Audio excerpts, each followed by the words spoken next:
Good afternoon. Welcome to the news update on Dominion Television. My name is Anoluakpo Idowu.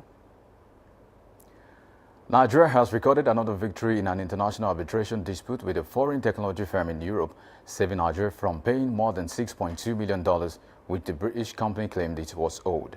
Nigeria's legal team was led by Johnson & Wheeler LLP, with Basi Udotai serving as lead counsel during the arbitration at the International Center of Arbitration and Mediation in Abuja over claims arising from an e-procurement project managed by the Bureau of Public Procurement.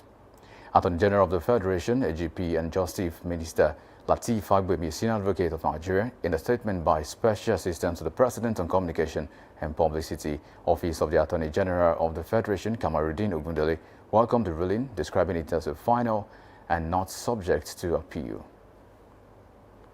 And moving on to the National Assembly, where the National Publicity Secretary of the All Progressives Congress, Felix Morka, has defended the National Assembly's handling of real-time electronic transmission in the newly amended Electoral Act, describing lawmakers as pragmatic and realistic in their decision.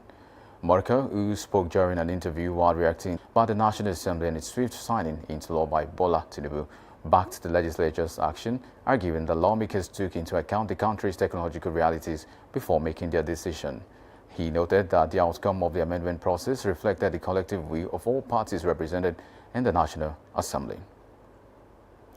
The Independent National Electoral Commission, INEC, said voter turnout at Saturday's area council elections in the FCT marked an improvement on previous polls. In a statement signed by its acting director, Voter Education and Publicity, Wilfred Ifoga, the electoral umpire put the turnout at about 15% of the 1,680,315 registered voters. INEC commended residents of the territory for the peaceful conduct of the elections, explaining that the difficulty experienced by some voters in locating their polling units was as a result of the splitting of some polling units to allow for better voter access. Meanwhile, the Minister of the Federal Capital Territory, FCT, Nyesom Wike, also said the outcome of Saturday's area council elections in the territory has shown Nigerians the ruling party and what he described as the real opposition in the country. Wike spoke in a broadcast where he commended President Bola Tinubu for what he described as the peaceful conduct of the elections, adding that the outcome of the polls reflected the confidence of residents in the current administration and the democratic process being promoted by the federal government. Similarly, Nentawe Yuada, national chairman of the All Progressives Congress (APC), also hailed the party's victories in the just concluded council polls in Rivers, Kano, and the Federal Capital Territory (FCT). And moving on to Jos, where and Dorowa Babu disclosed this in Jos, detailing that 9 people were killed in Dorowa Babuje, while 1 person lost his life in Jos during the separate but near simultaneous attacks. He explained that the personnel of Operation Rainbow, Plateau State Security Outfit, were already on the ground and succeeded in repelling the attackers, thereby limiting casualties. However, the Nigerian police is yet to issue an official statement on the attacks. And moving on to the foreign scene, fighting between the Congolese army and the paramilitary AFC M23 has resumed in Eastern Democratic Republic of Congo, despite the ceasefire proposed last week by Angola's President João Lourenço. Both sides accuse the other of violations, with M23 categorically rejecting the accusations. M23 coordinator Cornel Nanga told newsmen that government forces are behind the hostilities, citing strikes and ground offensive targeting their positions and surrounding areas. On the ground, civilians are paying a heavy price, with several families seeking refuge in makeshift camps in Uvira. Meanwhile, according to reports, diplomatic efforts are ongoing. Still on the foreign scene, China is making a full assessment of the United States Supreme Court's tariff ruling and has urged Washington to lift unilateral tariff measures on its trading partners, warning that the fight between the two countries is harmful.